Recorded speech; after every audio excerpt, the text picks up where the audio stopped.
Living Power with Dan Hurth. The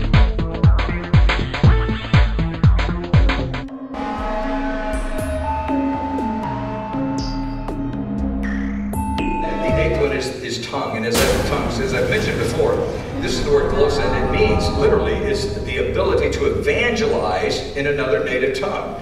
Now, there is a principle in the Bible that talks about the worship tongue, being able to use some sort of expression during a worship experience. That is not a gift. This is not a gift either.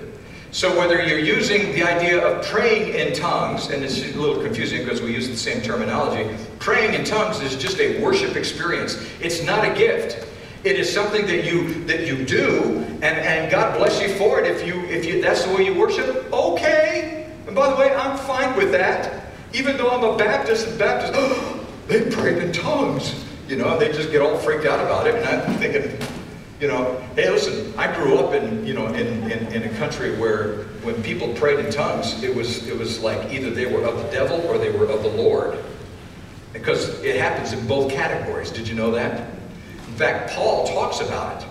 Paul talks about some of the Gentiles that would roll around on the floor and get all lathered up and speak in tongues while they were worshiping idols. And some Baptists, I remember in seminary, said, well, see, that just proves that, that's, speaking in tongues is a violation. That does not prove that. You're a moron. I didn't say that, but well, sort of. But anyway, the worship experience, if that's your worship experience, great. Does everybody have to do it that way? No. And the Bible teaches that. Paul teaches that. He says, look, is it for everybody? No. We're all wired differently. And if you want to worship that way, okay. I'm okay with that. Don't, it's fine with me. But don't call it a gift, because it's not a gift. It's an expression. It's the way that you're wired. It's the way that God has given you a way to connect with Him and to connect in worship. But you are no more spiritual than those of us who do not pray in tongues. I mean, the Bible makes that very clear.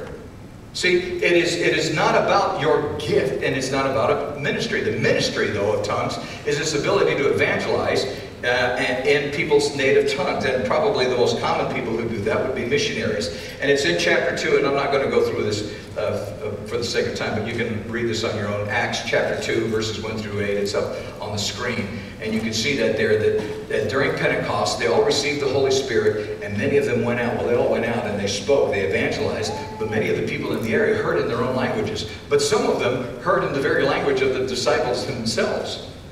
See, in some cases, the disciples are speaking Aramaic, because that's what the people in the area needed to hear. And so they were speaking the natural language of the community. So in some cases it was another native tongue. In some cases it was the tongue of the community. And then there is the interpretation of tongues, which is hermeneia. And the interpretation of tongues is this idea of being able to understand what somebody else is saying to you. Again, it's this understanding of this glossa, to translate or to interpret what somebody is speaking back to you. Now,